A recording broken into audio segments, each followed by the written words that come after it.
4 things you should know before starting the freelancing. Number 1, do not rely on one client.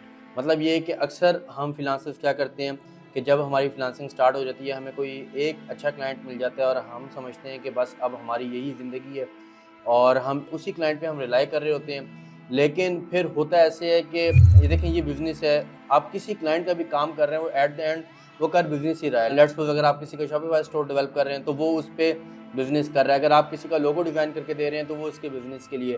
अगर आप किसी की campaign manage कर रहे हैं तो वो फिर उसके बिज़नेस के लिए। तो हमें ये देखना है कि ये क्लाइंट का बिज़नेस है और कभी भी किसी भी वक्त ये बिज़नेस जो है वो डूब सकता है। इस वजह से फ्रीलांसर्स को, जब मैंने फ्रीलांसिंग स्टार्ट की थी तो मुझे यही एक हर्डल आई थी। एक क्लाइंट था मेरे साथ जो पूरा 6 से 7 महीने उसने मेरे साथ काम किया और काफ़ी अच्छा पे कर रहा था। लेकिन जब 6-7 महीने के बाद उसका बिज़नेस उस तरह से नहीं चल पाया तो वो चला गया। तो उसके बाद जो मुझे स्ट्रगल करनी पड़ी वो काफ़ी ज़्यादा थी। तो आप कभी भी एक क्लाइंट पर रिलाई ना करें, आप क्लाइंट हंटिंग को जारी रखें। अपने क्लाइंट रिटेंशन, मतलब कि जो क्लाइंट आपके पास हो उसको रिटेन रखें और न्यू क्लाइंट्स को हंट करते रहें। इससे ये होगा कि आपका जो फ्रीलांस करियर है वो कंसिस्टेंट रहेगा, उसमें इनकंसिस्टेंसी नहीं आएगी। नंबर 2, क्लाइंट कम्युनिकेशन, बहुत ही इंपॉर्टेंट फैक्टर। लास्ट वीक मेरा एक लॉन्ग टर्म क्लाइंट चला गया। हमारे से गलती ये हुई कि उसका सब कुछ बेहतरीन चल रहा था, लेकिन बर्डन ज़्यादा होने की वजह से हम उसको टाइमली रिस्पॉन्स नहीं कर सके। हम उससे ये अपडेट नहीं ले सके कि बिज़नेस, आप बताएं कि आपको ये परफॉर्मेंस बिज़नेस में किस तरह की लग रही है, और वो खामोशी से वो क्लाइंट चला गया।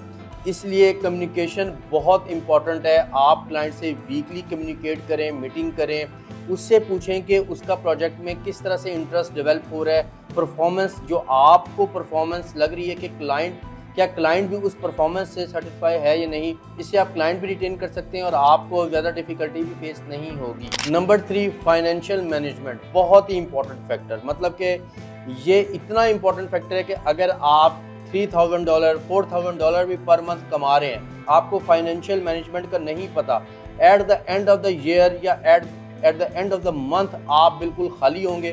ठीक है, आपके पास ना कोई सेविंग्स होंगी, ना आप न्यू प्रोजेक्ट में इन्वेस्ट कर सकते होंगे। तो फाइनेंशियल मैनेजमेंट लर्न करें, बहुत ही इंपॉर्टेंट फैक्टर है। आप सबसे पहले देखें कि आपकी नीड्स कौन सी हैं, ठीक है।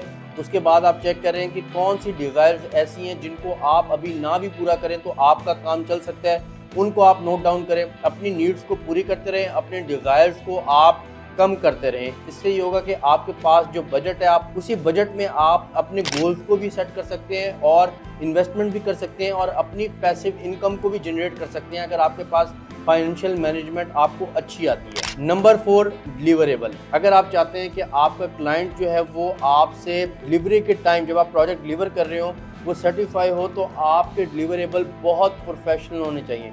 अक्सर हम लोग गलतियाँ करते हैं, वर्ड की डॉक्यूमेंट में हम 4-5 लाइनें लिखते हैं और क्लाइंट को सेंड कर देते हैं। आपने करना कि आप प्रॉपर ये लर्न करें क्लाइंट को किस तरह से काम को डिलीवर करना है।